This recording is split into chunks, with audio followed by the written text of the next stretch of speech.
Alhamdulillahirabbil alamin. Assalatu wassalamu ala asyrafil anbiya'i wal mursalin wa ala alihi wa ashabihi ajma'in. Wala haula wala quwwata illa billahil aliyil azim. Allahumma la sahla illa ma ja'altahu sahla wa anta taj'alu hazana idza syi'ta sahla. Rabbi shrah li sadri wa yassir li amri wa hlul 'uqdatam min lisani yafqahu qawli, amma ba'du.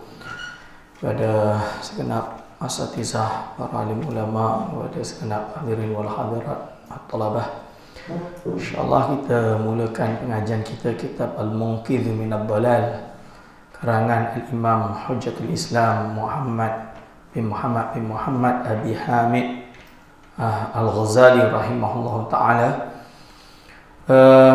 Naskah yang kita pakai adalah kitab naskah Darul Minhaj. Darul Minhaj iaitu naskah katanya lah yang terbaik, insya-Allah. Saya tak tahu dia ada berapa version, tapi version saya ni saya ada dua. Satu version lama yang agak besar, satu version baru, dua-duanya Darul Minhaj.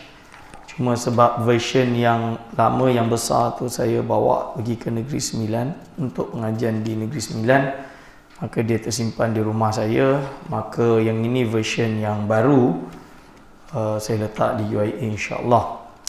Dia ditakhik dari beberapa naskah, kalau tak salah 5 naskah atau 6 naskah manuskrip. Kitab Munqidh min ad-Dhalal ni ibarat autobiografi Imam Al-Ghazali sendiri dalam pengalaman dia untuk mencari saadah yang hakikiah, kebahagiaan yang sebenar, dan apa itu ilmu, what is knowledge. Dia membezakan apa itu fallacy dan yang bukan, ilmu apa yang patut untuk dicari, isu tasawuf. Lalu ada juga isu-isu di mana batas dobit kufur dan tidak, yang disebut dalam kitab bilik satu juga Faisalut Tafriqah, yang insya-Allah kita buka pada waktu yang akan datang. Jadi ini merangkum semua isu hayat pengalaman Imam Al-Ghazali dalam kitab Munqidh min ad-Dhalal. So kita jadikan azam untuk jadikan setiap Jumaat pagi pukul 8 ni pengajian kita kitab Imam Al-Ghazali. Kita dah khatam kitab Mishkatul Anwar, maka kita masuk kitab Munqidh min ad-Dhalal. Bismillahirrahmanirrahim. Qala mu'allifur rahimahullah wa nafa'ana bihi wa bi ulumihi amin. Tawakkaltu ala hayyil ladzi la yamut. Qala al-imam al-ajal az-zahid Zainuddin Hujjatul Islam Abu Hamid Muhammad bin Muhammad Al-Ghazali rahimahullah ta'ala. Alhamdulillahilladzi bihamdihi yuftatahu kullu risalatin wa maqalatin. Iaitu segala puji bagi Allah yang dengan pujiannya dibuka segala risalah dan maqalah. Ini kullu amrin dzil balin la yubtada'u bi bismillahirrahmanirrahim fahuwa abta fahuwa ajzam fahuwa abtar dan lain-lain, berdasarkan hadis itu. Maka Imam Ghazali memulakan bahawa semua risalah dan maqalah itu juga dibuka dengan alhamdulillah, menunjukkan isyarat dia tidak akan mampu untuk menulis kitab yang penuh berharga ini, melainkan Allah SWT mentakdirkannya bi fadlihi wa inayatihi. Wassalatu ala Muhammadin Mustafa sahibin nubuwati war risalah wa ala alihi wa ashabihi al-hadina min ad-dhalalah. Selawat dicurahkan kepada baginda Nabi Muhammad sallallahu alaihi wasallam al-Mustafa, yang dipilih, sahibin nubuwah, iaitu yang memiliki kenabian wa risalah. Jadi risalah itu mendapatkan utusan to send the message, the revelation. Nubuwah iaitu nabi yang dipilih untuk diberikan wahyu. Min kalimatin naba. Naba means min naba'in, kan? Naba' tu adalah satu benda yang keluar, yang muncul, wahyu lah yang diberikan kepadanya. Risalah adalah menyampaikan dakwah risalah tersebut, iaitu utusan syariat tersebut kepada umat. Wa ala alihi, dan kepada keluarganya, wa ashabihi, Jadi ini adalah akidah ahli sunnah wal jamaah. Kita mencintai ahlul bait dan mencintai para sahabat. Golongan Wahabi diorang kadang-kadang fallacy. Bila sebut cinta ahli bait je, ni Syiah. Lepas tu golongan Nawasib tapi dah macam tak wujud. Mungkin ada tapi sedikit. Atau mungkin ada tapi dengan nama yang lain. Nawasib, mereka ini membenci ahli bait. Sampai mengkafirkan ahli bait. Ahli sunnah wal jamaah tu berada di tengah-tengah. Means we have to love the ahlul bait. We have to love the ahlul bait, yes. Dan juga sahabat. Maka ahlul bait ni bukan hanya Sayyidina Ali, Sayyidatuna Fatimah radhiyallahu anha dan juga Hasan dan Husain radhiyallahu anhum jami'an. Tapi juga anak keturunannya, terutama a'immatul huda, itu imam-imam, itu para ulama, para solihin di kalangan anak-anaknya. Hatta golongan yang salafi sekalipun menerima kepimpinan dan a'immah atau biimamati atau dari segi keilmuan dan pengiktirafan terhadap ahlul bait. Yang Syiah sendiri menganggap mereka sebagai a'immah yang maksum di sisi mereka. So kita tolak bab maksum tersebut. Kita tolak bab ismah.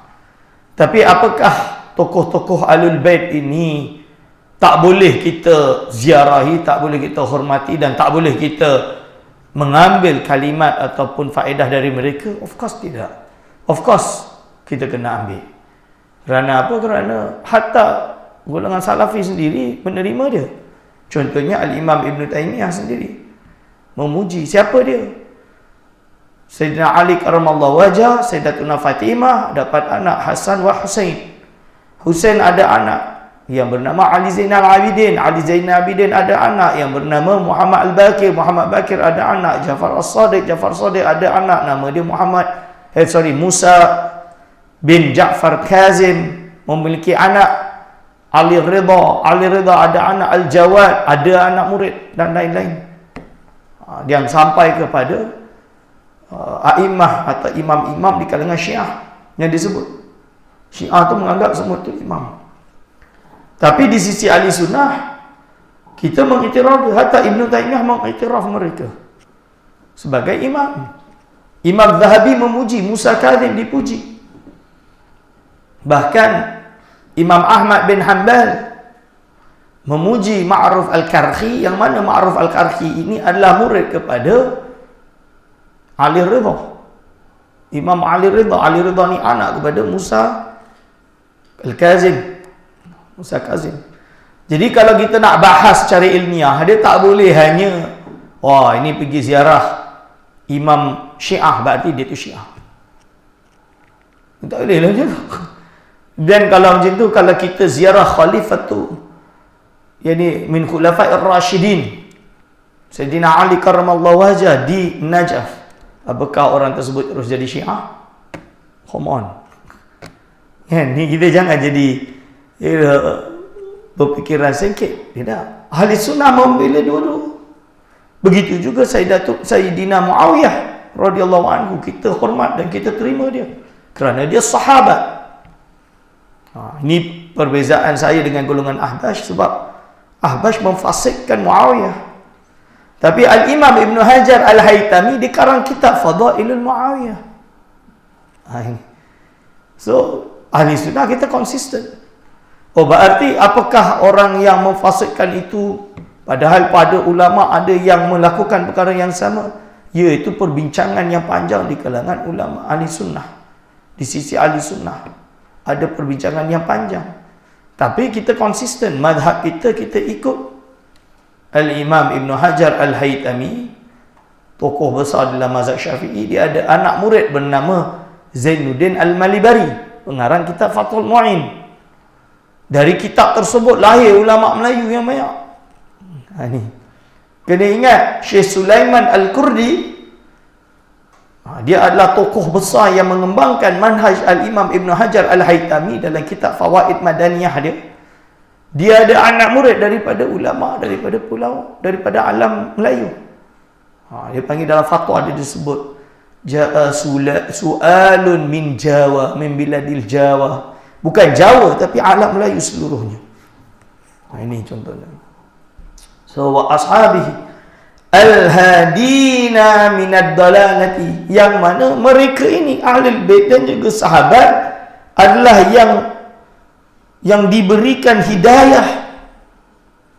Yalah, hadi itu isim fa'il, tapi kadang bermakna hidayah tu siapa yang bagi dia? Allah kan? Minad dalalati, daripada kesesatan. So diorang inilah jalan yang benar. So we are following their steps. Kita mengikuti jalan mereka. Dari sinilah kitab Jawharatut Tauhid lahir. Di mana kitab Jawharatut Tauhid menerangkan kita dalam bab sahabat ni wa awwil tasyajjura, dan takwilkan segala pergaduhan di kalangan sahabat. Peperangan Siffin, perang Jamal dan lain. Selagi boleh takwil, kita takwil. Itu maksud dia. Supaya jangan sampai kita termasuk orang yang lidah kita ini mencaci, memfasikkan, menjarhu mana-mana di kalangan sahabat dan ahlul bait.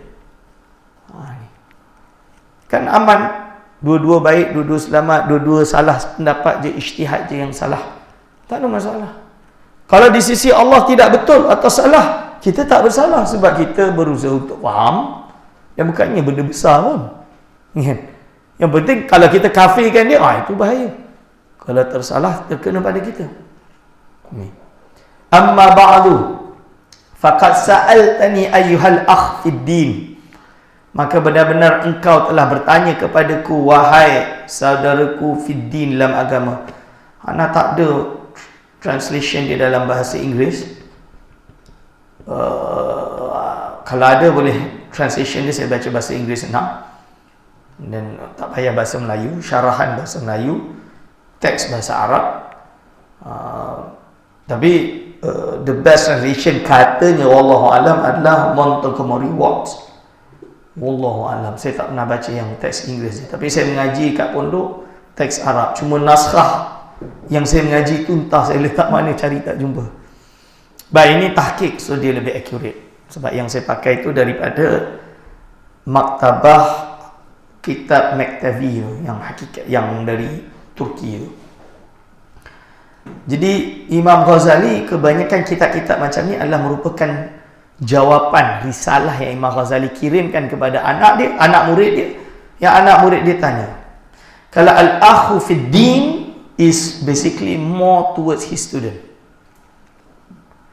Tapi kalau al-akhi, al-akhi pula, mana boleh al-akhi. Akhi, dia sebut itu. Saudaraku, akhi. Itu means dia punya adik Imam Ahmad Al-Ghazali. Ini yang kalau kita baca semua risalah-risalah, ada banyak kita kumpulkan. Sahih nisbah, tak sahih nisbah, kita baca, kita faham uslub dia, kita boleh dapat tahu. So you must have a strong Arabic to understand semua benda ni.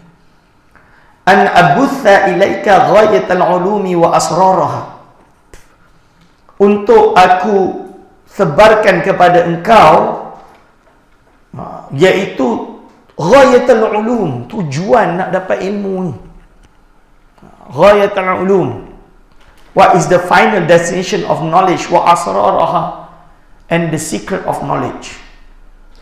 Wa ghailatul madhahibi wa aghwaraha, iaitu bagaimana bahayanya ta'assub. Ghailah tu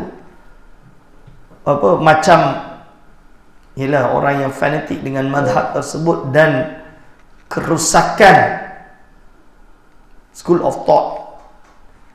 Jadi apabila seseorang tu terlalu ta'assub, jadi Imam Ghazali dia kritik both.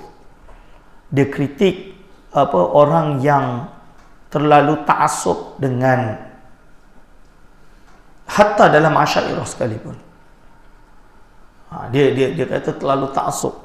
Ta'assub tu macam mana? Sebab tu saya kata, saya cuba cari dawabit ta'assub. Kita tak boleh sesatkan orang, sebab dia muta'assib, Ustaz. Ta'assub tu is relatif, subjektif. Kita tak boleh nak tentukan apa maksud ta'assub. Asabiyah. Define asabiyah. Berapa banyak orang yang cinta guru dia. Oh, itu terus ta'assub. Dan saya pun boleh kata, geng-geng Wahabi ta'assub dengan Ibn Taymiyah. Tak kena ada salah sama sekali.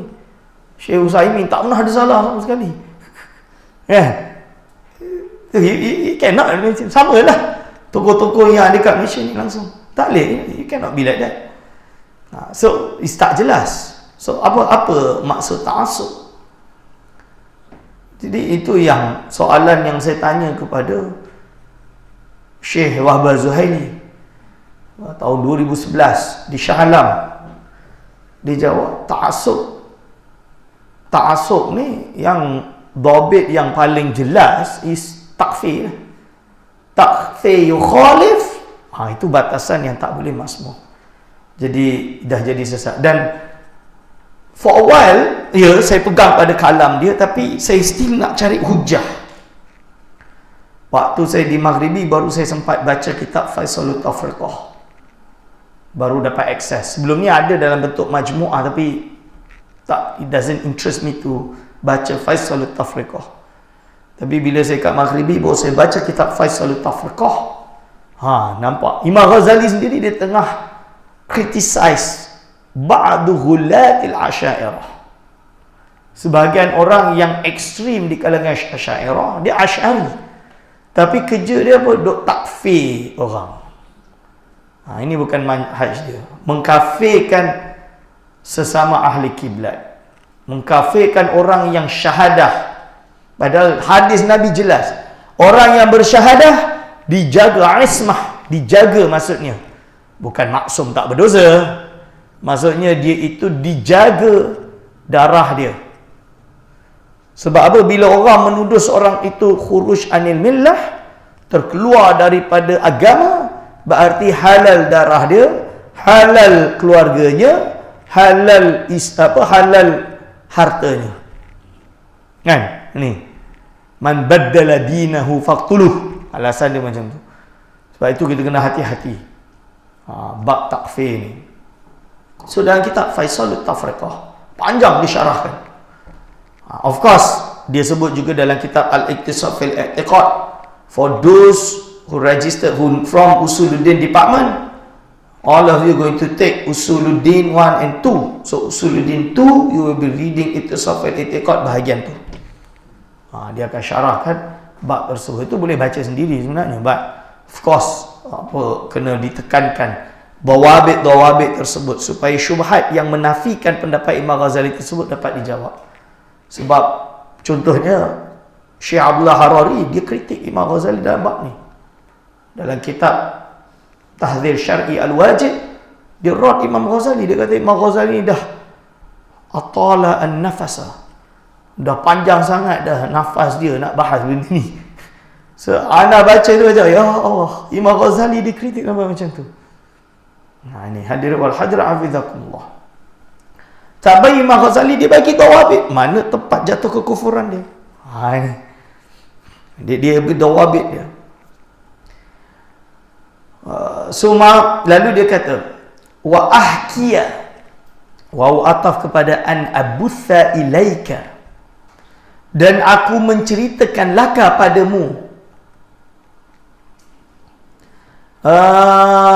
iaitu ma qasaituhu fi ikhtilasil haqqi min baini tarabil firaq, dan aku menceritakan padamu apa yang dapat aku, bahasa Inggeris, measure, what I can measure untuk mengetahui kebenaran, fi istikhlasil haqqi, basically untuk membersihkan dia, mendapat kemurnian kebenaran, untuk mendapatkan hak, min baini tirabil firaq, itu antara the confusion amongst the madhahib, among the firaq.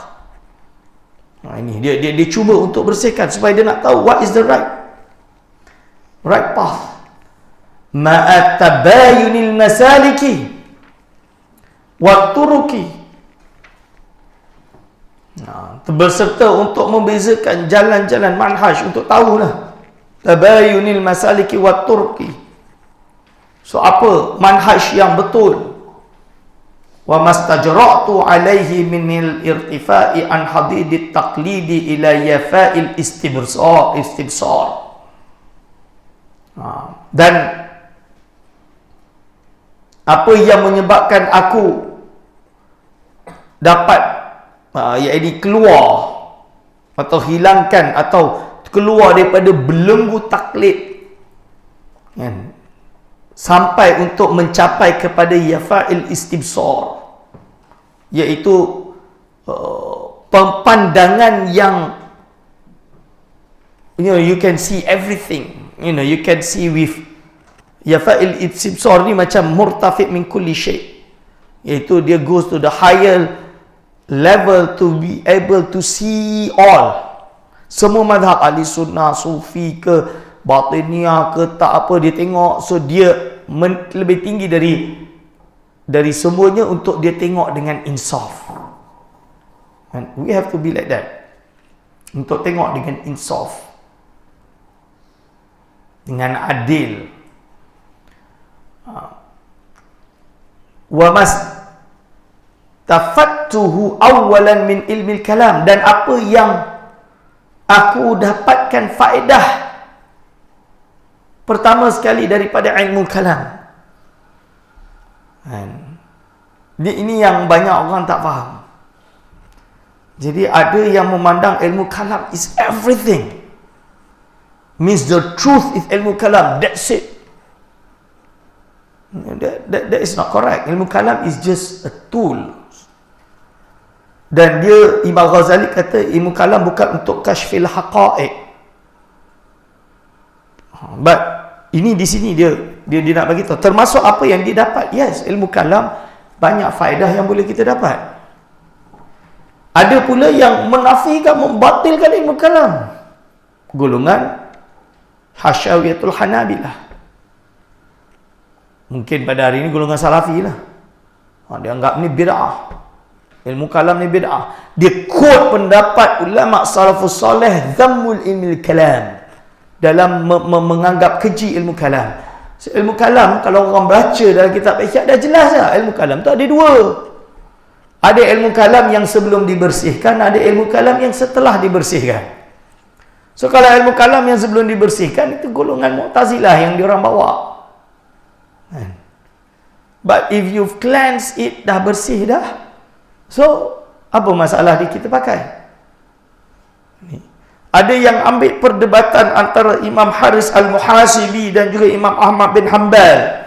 Sebab Haris Muhasibi dia pakai ilmu kalam. Dia pakai ilmu kalam. Ahmad bin Hanbal kata engkau dah menyebarkan bid'ah. You're spreading bid'ah. Why? Because para sahabat, para tabi'in, para sahabat dan Rasulullah SAW tak pernah guna al-jawhar, al-arad, tahayyus, ijtima' wa iftiraq, diddaini, naqidaini. Siapa yang Usuluddin siap-siap kejap lagi. Kita masuk bab tu. Kena faham semua tu. So semua ni ada dalam ilmu kalam.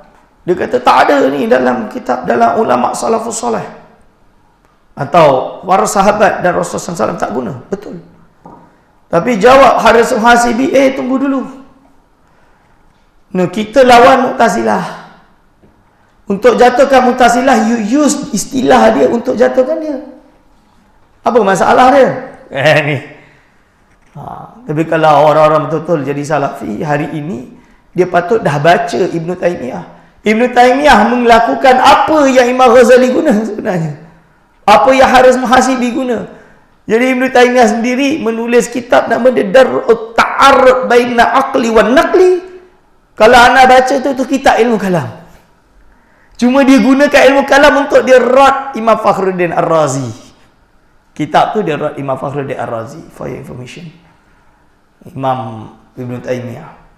Walaupun kalau saya baca, saya dapat lihat bahawa bagaimana Ibn Taymiyah berusaha untuk guna ilmu kalam, untuk jatuhkan ilmu kalam, tapi kadang-kadang istilah yang diguna itu tidak mustaqim. Or maybe tersalah jalan lah.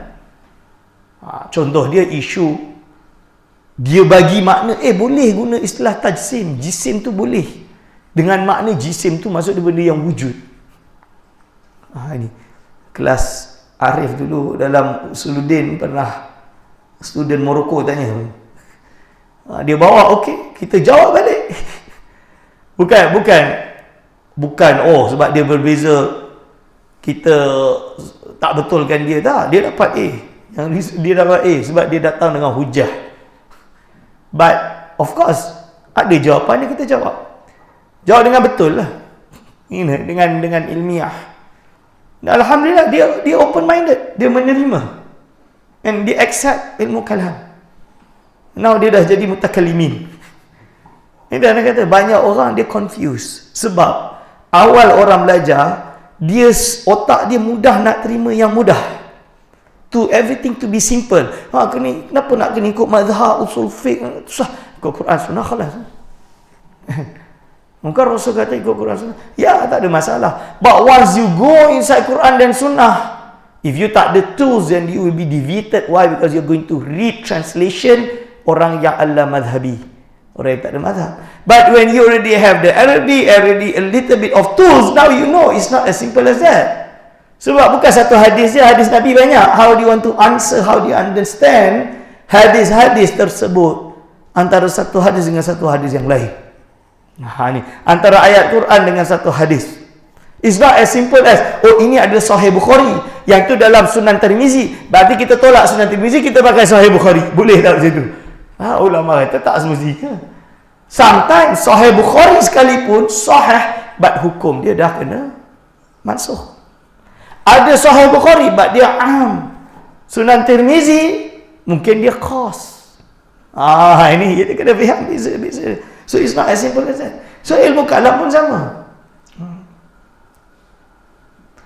Wa majtawaituhu thaniyan min turki ahli ta'lim al-qasirina lidarkil haqqi ala taqlilil imam, iaitu anifa minhu, iaitu macam mana dia boleh keluar, berusaha untuk lari, berusaha untuk dia tak boleh terima, dia tolak, lebih kurang macam itulah, daripada jalur orang-orang ahli ta'lim yang mengajar tapi mereka ini khasirin. Khasirin tu cuai pada mendapatkan yang hak daripada untuk mengikuti, untuk bertaklid kepada seorang tokoh. Jadi macam mana ta'assub itu menyebabkan mereka blind with the truth. Inilah Ustaz Ahmad ni dia ikut taklid ni, dia taklid mazhab Syafi'i, taklid Imam Al-Ghazali. Kita ikut Quran Sunnah, kita dah mujtahid. Dia kena faham bahawa Imam Al-Ghazali, kita kagum Imam Al-Ghazali, kita ikut Imam Al-Ghazali. Apakah berarti taklid? Well, Imam Ghazali dalam bab fiqh, walaupun dia bermazhab Syafi'i, dia ada kitab dia reach at the level, dia criticize mazhab lain, seperti Tahsinul Ma'akhif. Dia dah kadang semua kitab tu. Yang kita ni baca kitab pun tak habis lagi, for example. And then you nak claim yourself as mujtahid, tak boleh lah. But if you dah baca semua and you boleh menilai dengan insaf, tak ada masalah. But are you reach at that level? No. So the best is untuk kita punya level today, yes, kita ikut mazhab Syafi'i, kita taklid mazhab Syafi'i. Tapi ingat, mazhab Syafi'i pun ada aqwal. So bila perlu, bila terpaksa, kita kena open untuk possibility menerima pendapat yang lain. Kita baik. Tapi tak adalah kita menilai bahawa engkau tak boleh kunut sebab kunut tu hadis je dhaif. Itu tak boleh lah. Sebab benda tu nak tak nak, dia adalah pandangan mazhab. So what you can do is, kita tak ambil kaul tersebut sebab dhaif. Kita merasa untuk sekarang ni berat untuk kita ikut. Sebab itu di dalam beberapa fatwa, of course kita terpaksa keluar daripada mazhab sekalipun, because of dhaif. Bukan to criticize kononnya Imam Syafi'i tak tahu hadis. No, it's not that. So we have to make the difference. Apabila kita ada that prinsip, so kita tak mudah untuk menyalahkan pandangan lain. Tak mudah juga menuduh orang lain. Ini yang paling bahaya. Hadirin wal hadirat hafizakumullah. Wa masdaraituhu salisan min turkit tafalsufin.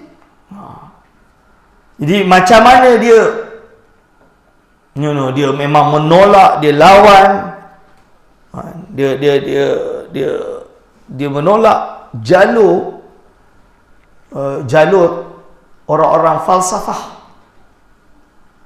Wa martabaituhu akhiran min tariqati tasawwufi, dan apa yang aku redai pada akhirnya daripada jalan tasawuf. Imam Ghazali dia jalan tasawuf. Sebab itu tidak ada satu pun tariqah daripada turuk sufiyah yang menolak bahawa Imam Al-Ghazali sebagai tokoh besar di dalam ilmu tasawuf, dalam sumber dalam ilmu tarikat tasawuf, yang mana dia berpanjang daripada Imam Al-Junaid. Ini yang menyebabkan saya tulis artikel di Muzakarah Sultan Nazrin di Perak Ipoh tahun lepas, yang saya bentang bulan Oktober lepas. Imam Ghazali neraca, sebenarnya dia fokus tasawuf, tapi Datuk Seri Mufti minta tulis ilmu kalam, ilmu fiqh, ilmu tasawuf. So saya gabungkan tiga-tiga, fine. Bahas sebahagian dari ini, tapi tasawuf tu memang saya panjangkan. Isu-isu yang disesatkan dalam ilmu tasawuf di Malaysia satu waktu dahulu, kita jawab balik. Yang mana tak, yang mereka sesatkan itu sebenarnya adalah yang dipegang oleh Imam Al-Ghazali sendiri di dalam kitab Ihya dan lain-lainnya. Ini. Dan guru kita semua iaitu Syekh Abdul Razak As-Sa'di, dia pula mengikut manhaj, dia pula menerangkan manhaj Al-Imam Junaid Abdul Qasim Junaid Al-Baghdadi.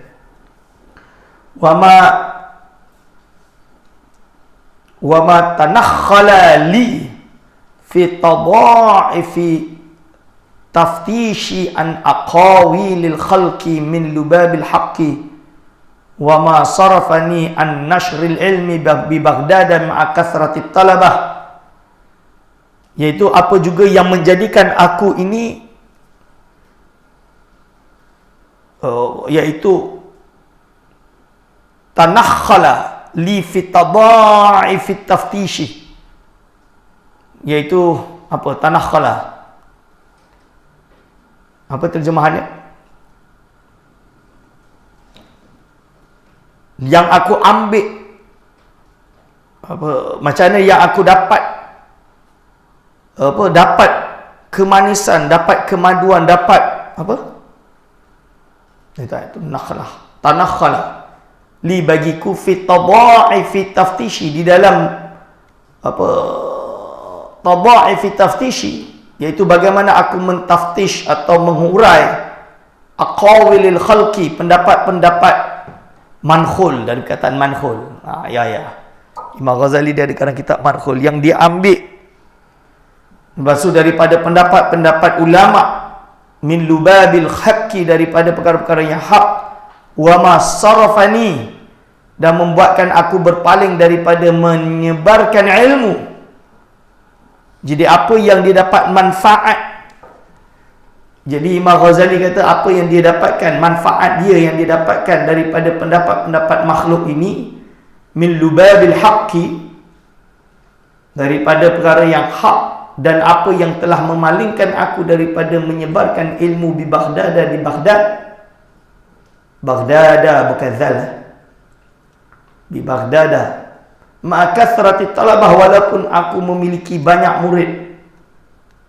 Wa ma da'ani ila muawadatihi binaisabura ba'da tawilil muddati, dan apa yang menyebabkan aku untuk kembali ke Naisabur setelah waktu yang lama.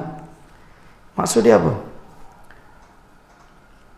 Jadi Imam Al-Ghazali sendiri apabila dia dah menolak dan dia reda dengan tarikat tasawuf, dan dia dah mendapat wisdom daripada aqwal ulama, daripada apa yang dia kaji daripada para guru dia dan lain-lain. Dan sampai kepada derajat dia ini berpaling untuk menyebarkan ilmu di Baghdad. Padahal dia dah jadi guru besar di Nizamiyah. Imam Ghazali ni dah menjadi syekh besar di Nizamiyah di Baghdad. Manasib, dah ada mansib. Dia justru meninggalkan mansib tersebut. Kan? Dan menyebabkan dia itu balik ke Naisabur. Bukan, dia pergi dulu. Jadi lepas dia jadi ulama besar, dia mengalami ketidaktenangan jiwa. Kan? Kalau kat Malaysia ni nanti orang tuduh dia orang gila ke, dia sakit jiwa. Bukan. Dia tidak menemukan ketenangan jiwa pada waktu itu. Menyebabkan Imam Al-Ghazali pergi lari ke Quds. Al-Quds, Damascus, Syria, dipanggil Asyam. Kat sinilah dia jumpa bagaimana tasawuf itu dihidupkan oleh ulama-ulama yang diambil daripada salafus soleh, dan menyebabkan dia berubah, dan dia buat haji dan lain-lain, dan dia balik ke Iraq, balik ke Baghdad untuk waktu seketika. Dan akhirnya mada'ani ila muawadatihi bi Naisabura, yang buat nanti dia lepas tu balik pergi ke Naisabur, Tus, yang sekarang ada di Iran. Jangan pula nanti koma pergi ziarah makam Imam Ghazali, orang tuduh Syiah sebab pergi Iran. Padahal kat Iran tu pun banyak ahli sunnah. Saya jumpa hari tu. So dia kata, kita diam-diam lah, dia kata gitu. Ya, memang negara dia negara Syiah, dan ahli sunnah tidak mendapat kebebasan. Itu tidak ditolak. Perkara tersebut berlaku pada hari ini. Tapi kita juga kena melihat bahawa kesempatan untuk kita ambil khizanah ilmu yang masih ada di Iran dari segi apa? Manuskrip. Imam Fakhruddin Ar-Razi dari kitab mantik paling susah. Nama dia Mujaz fil Mantik ke apa, saya lupa. Saya ada kitab dia. Itu kitab dia tebal ni. Tak dijumpa di dunia ni kecuali manuskrip dia ada dekat Iran. Nak buat macam mana? So terpaksa ambil istifadah dari Imam Ghazali. Banyak manuskrip dia ada dekat sana. Ni sebab itu kita perlu untuk extract, dapatkan digital dia untuk ditahqiq kitab-kitab yang rare tersebut. Dan ini orang, saya tak faham kenapa orang tak boleh appreciate turath. You nak buat modern ideologies, go ahead, so no problem. But some of the students must have the opportunity to also master the turath, so that, maaflah, kita buka masjid untuk orang ceramah ni, ada ustaz nak minta tauliah, baca kitab pun tak reti. Lepas tu perasan nak minta dapat tauliah, macam mana? Anak dekat Perak terkejut. Orang memang tak reti baca Arab langsung. Lepas tu ingat dia ustaz. Boleh tak? Sebab kita kesian, kita kena bagi dia tauliah. Dia jadi ustaz dekat masjid, habis orang sesat nanti. So patutnya yang ambil tauliah koma-koma ni, kalau dah pandai lah. Sebab ada yang balik dari Timur Tengah, dari Jordan, dari Saudi, dari Mesir, dari Morocco pun dapat degree, cukup makan, dia ingat dia dah ustaz. Dan bila bagi kitab semudah Safinah dan Syarah, dia pun tak boleh baca. Macam mana kita nak lepaskan, Syekh? Kan? So turas itu penting, because how you want to send the right knowledge.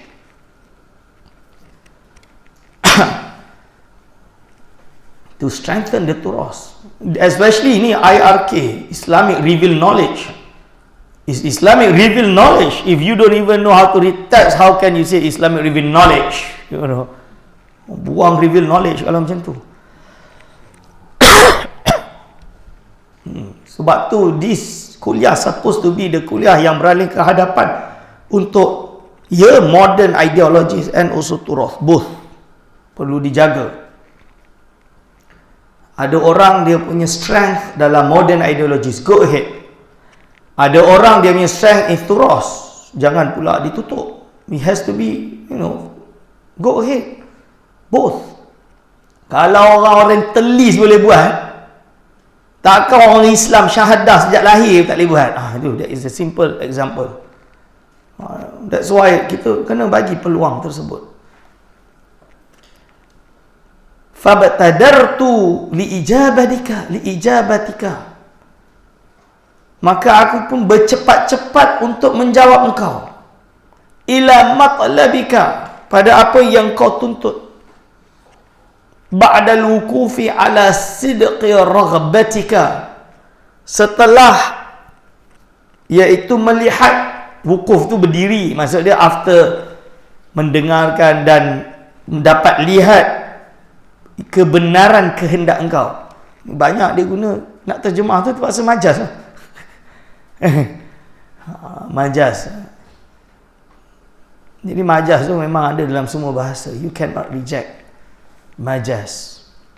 Ba'dal wukufi ala sidqi raghbatika, kebenaran kehendak engkau.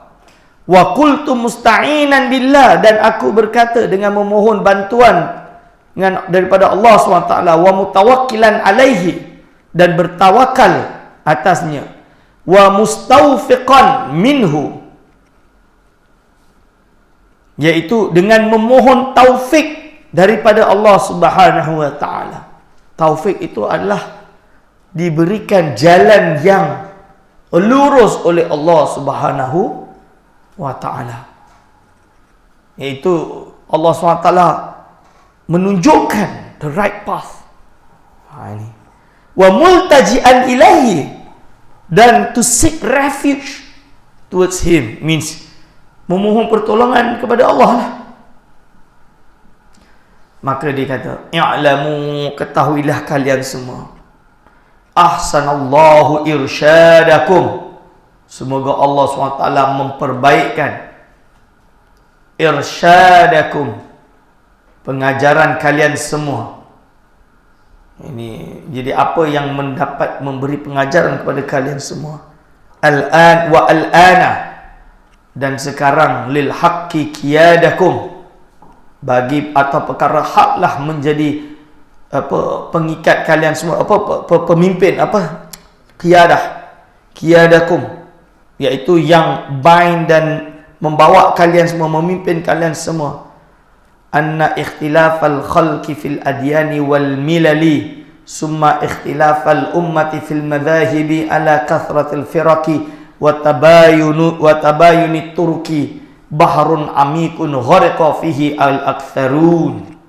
Sesungguhnya perbezaan pendapat atau perbezaan manusia di dalam agama dan juga milal. Adyan tu agama, jadi ada Kristian, ada Judaism, ada Majusi, ada Islam, dan macam-macam. Islam pun berpecah dengan milal-milal yang banyak. Summa ikhtilafal ummati, lalu di dalam Islam itu sendiri, milal yang banyak tu, maksud ada orang Islam, lepas tu ada yang jadi, contoh dia Qadiani, yang difatwakan atau dianggap dia terkeluar daripada Islam. Okay. Dan juga perbezaan umat di dalam mazhab. Jadi Imam Ghazali dia bahas mazhab ni bukan hanya pemikiran akidah, bukan hanya pemikiran rohani, jalan rohani pun dia bahas. Kan? Bukan hanya pemikiran semua ni, tapi juga termasuk pemikiran di dalam kitab fiqh, dalam mazhab fiqh. Sebab tu kalau korang tengok kitab Imam Ghazali, dalam bab ilmu kalam dia ada Fawadihul Batiniyah, dia ada kitab Tahafutul Falasifah. Dalam bab agama dia ada Ar-Raddul Jamil ala ilahiyat Isa bi Sahih Injil, walaupun orientalis menafikan itu sahih nisbah kepada Imam Al-Ghazali. Tapi kalau baca dalam tu, saya baca macam baca Imam Ghazali. Tak mudah untuk kita nafikan. Macam kitab Minhajul Abidin, ada yang kata itu bukan karangan Imam Ghazali. Alasan dia dekat awal sekali tu, dia dah sebut dah, kan?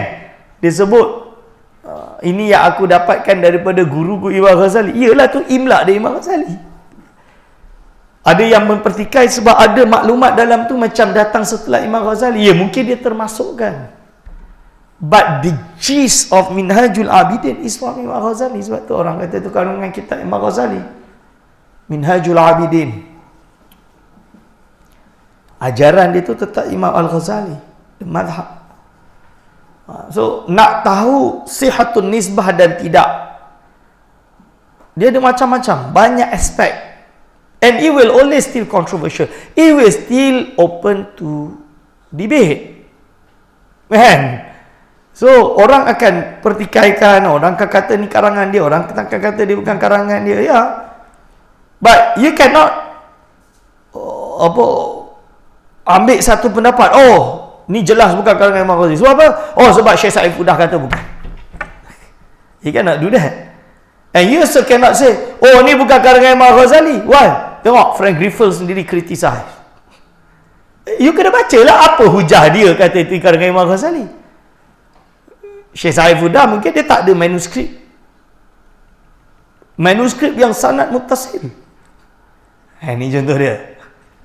Dan kita tahu, maybe he's a great scholar. Yes, we respect him. Yes, he's someone that we have to take knowledge from him. Yes, of course. Tak menolak perkara tersebut. But dia ada kelemahan as a human. In sense of maybe dari bab manuskrip dia kurang, which is proven. Dia pernah menulis kitab Nihayatul Aqdam, tahqiq Nihayatul Aqdam, but and then di criticize, and then rupanya murid dia yang tulis, for example. And then banyak salah, so dia kena buat the new edition, etc. Wallahu a'lam.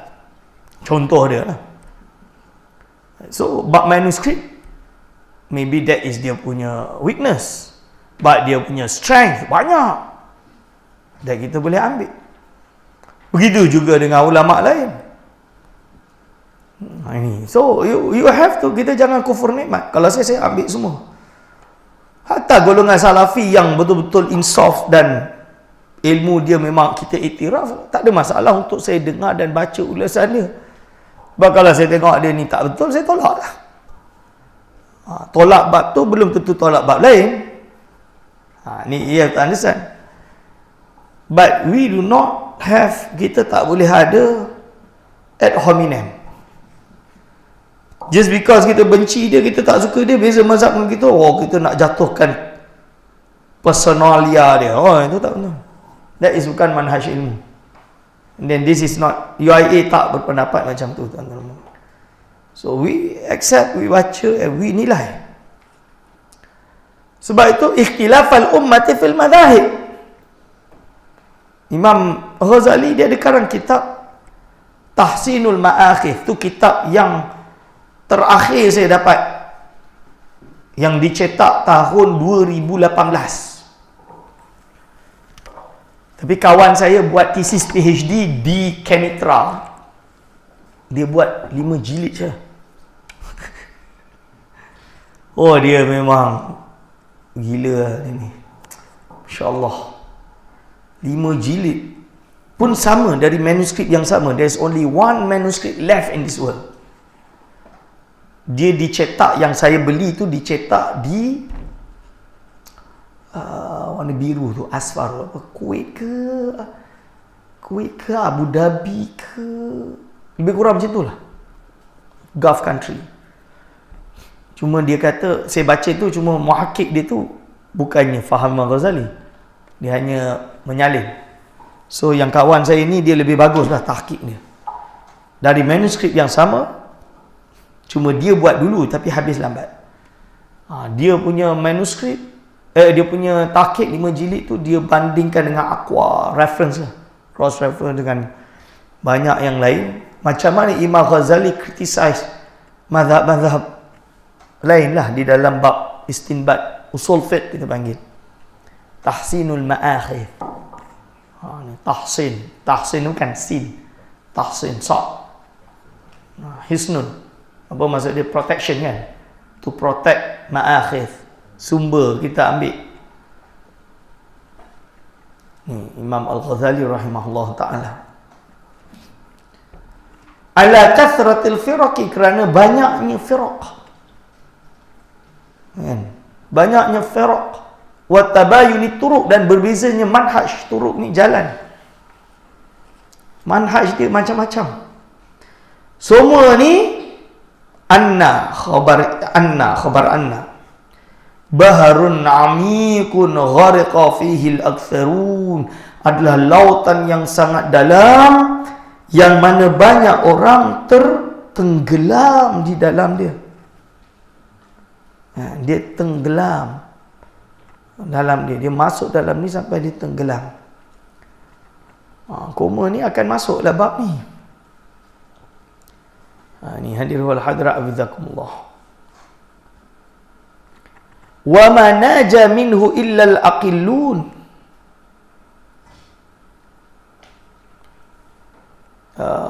Aqallun, iaitu apa? Wa ma, dan tidak ada yang selamat daripada illa al-aqalluna, iaitu melainkan orang-orang yang sedikit sahaja.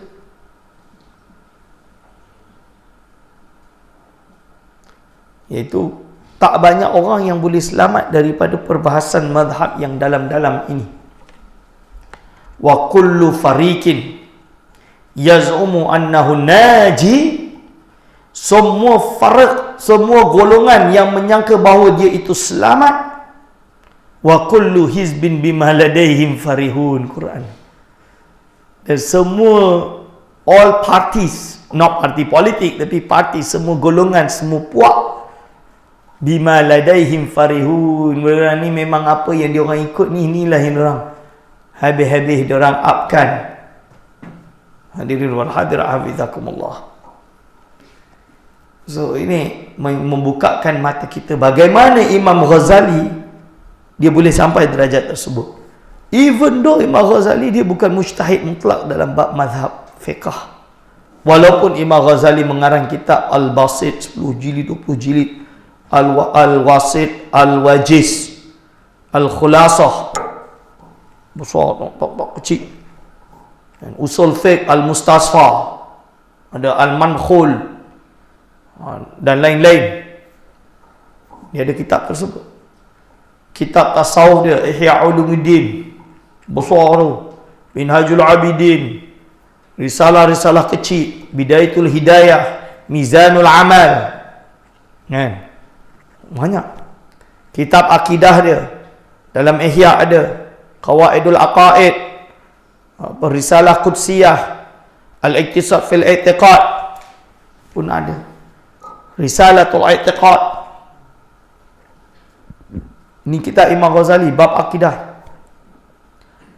Wah, ni belum lagi kitab-kitab yang lain.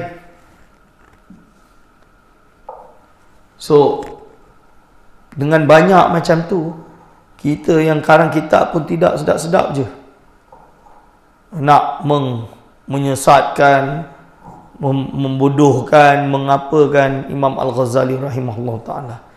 Tak boleh. Wa huwa alladhi wa'adana bihi sayyidul mursalina salawatullahi alaihi.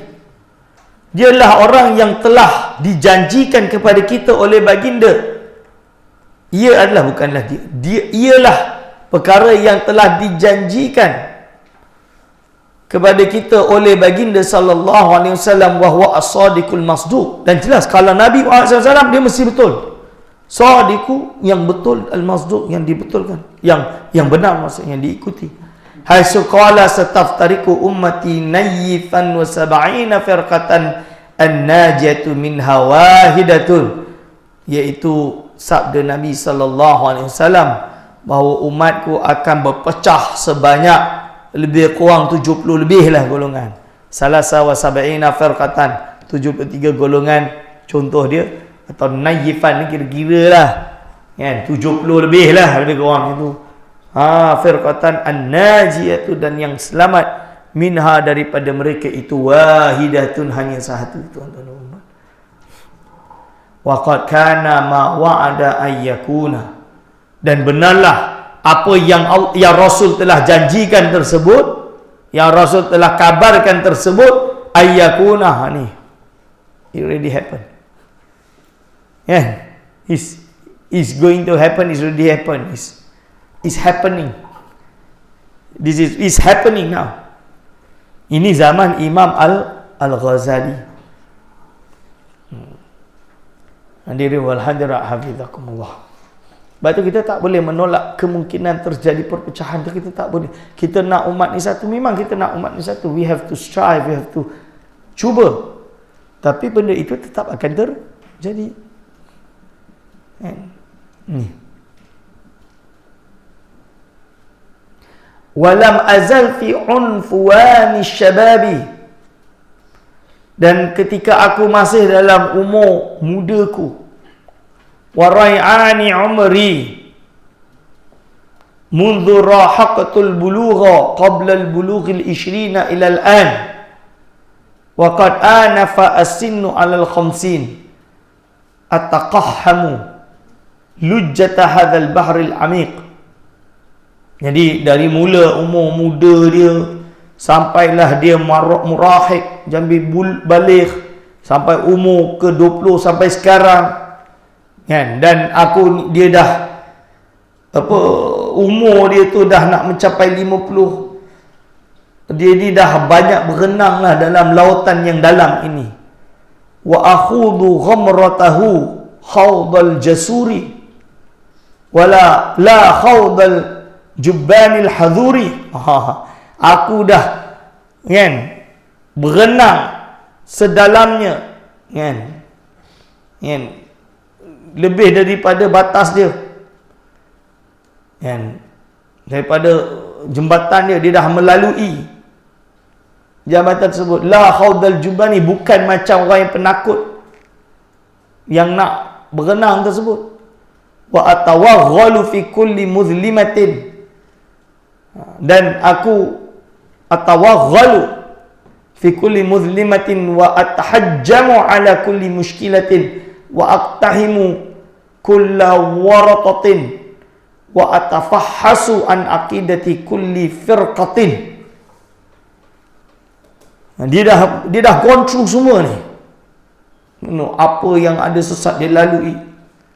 Nombor kemusykilan ni dia dah langgar dah. Dia dah breach. Semua benda yang kemusykilan, benda yang masalah akidah firqah ni semua dia dah menceburi. Imam Ghazali nak terangkan lah. Ada yang kata ni dikarang 4 years or 5 years before dia meninggal. Ada siapa tulis ke dalam ni?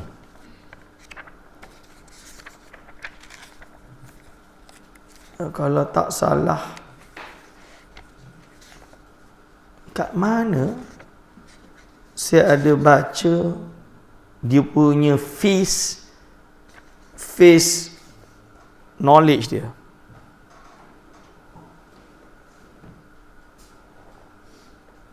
Dakhala Dimashq 489. Wa fadarasa biha fi madrasatin nizamiyah summa taraka madrasah wa ada illa baitihi muwazi'an. Bitus taraka Imam Ghazali.